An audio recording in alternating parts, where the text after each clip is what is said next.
আসসালামু আলাইকুম। রেকর্ডে 588 রান, এক গুয়েমি ছেড়ে বাবর যেভাবে বদলে গেলেন। বাবর আজম আলোচনার বাইরে খুব কমই থাকেন। ভালো খেললে আলোচিত হন, আবার না খেললেও হন। এই যেমন গত কয়েক বছর ধরে প্রত্যাশা মতো পারফর্ম করতে না পারে আলোচিত ছিলেন, এখনও আছেন। তবে এবার পাকিস্তান সুপার লিগ পিএসএল এ দারুণ পারফরমেন্স করেন তিনি। এবার পিএসএল এ তিনি রান করেছেন 588, যা পিএসএল এর এক আসরে যৌথভাবে সর্বোচ্চ রানের রেকর্ড। সেঞ্চুরি করেছেন দুটি, একটি কোয়ালিফায়ারে। অথচ এই বাবরই পিএসএল এর আগে ছন্দে ছিলেন না।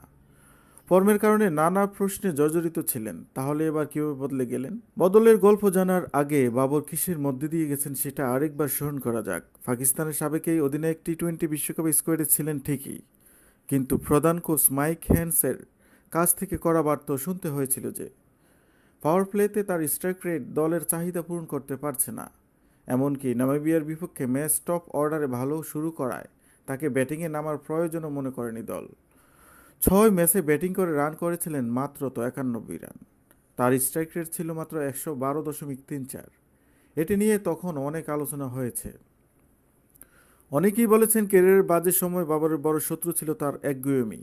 2022 সালে করাচি কিংসের হয়ে কাজ করার পর হার্সেল গিবস বলেছিলেন বাবর তার নিজের ব্যাটিং দুনিয়াতেই মগ্ন থাকেন, কারো পরামর্শ নিতে খুব আগ্রহী নন তিনি। গত বছর শোয়েব আখতার তো সরাসরি বলেছিলেন বাবর উন্নতি করার কোনো ইচ্ছেই নেই। টি-20তে বাবরকে নিয়ে বিতর্কের কেন্দ্রে সব সময়ই ছিল তার স্ট্রাইক রেট। এই মৌসুমে তার স্ট্রাইক রেট ক্যারিয়ারের সেরা, 146.3। তবে 2023 ও 2024 সালেও তিনি 145 ও 142 স্ট্রাইক রেটে 500 রানের বেশি করেছিলেন। সেই হিসেবে মনে করতে পারে এটি স্রেফ তার চেনা ছন্দে ফেরা। কিন্তু একটু বিশ্লেষণ করলে দেখা যাবে এবার বাবর শুধু ছন্দেই ফেরেননি, বরং গিবস ও শোয়েব আখতারের দেওয়া সেই অনমনীয় তকমাগুলো ঝেড়ে ফেলেছেন। কিভাবে?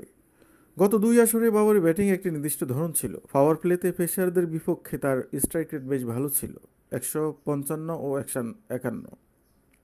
কিন্তু সমস্যাটা শুরু হতে পাওয়ার প্লের পর যখন স্পিনাররা আসতেন।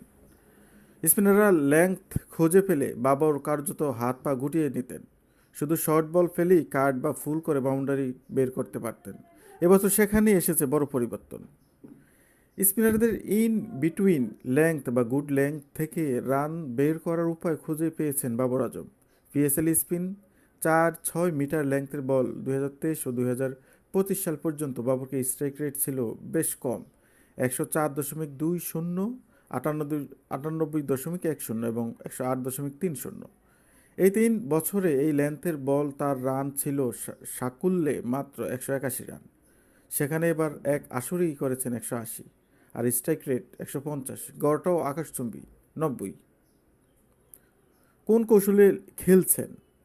4-6 মিটার লেংথে বাবার স্কোরিং রেট বাড়ার পেছনে কাজ করেছে ব্যাকফুটে খেলার প্রবণতা। গত 3 মৌসুমের তুলনায় এবছর বাবর সামনে পায়ের চেয়ে বলের পিচ বুঝে একটু দেরিতে ব্যাকফুটে খেলতে বেশি স্বাচ্ছন্দ্য বোধ করেছেন। পাশাপাশি স্লগ সুইপও খেলেছেন। 2023, 2024 ও 2025 আসরে এই লেংথের বলে তিনি মাত্র 6 বার স্লগ সুইপ করেছিলেন। অথচ এই বছর চেষ্টা করেছেন 7 বার, যার মধ্যে 5টিতে ছক্কা হয়েছে। এখন বাবরকে প্রায় দেখা যায় স্টাম্প থেকে সরে গিয়ে জায়গা করে কাট করতে বা আড়াআড়ি ব্যাট কাভার ও মিড উইকেটে দিয়ে মারতে। এসব কারণে এই বছর স্পিনের বিপক্ষে তার স্ট্রাইক রেট 156, এর আগে সর্বোচ্চ ছিল 128।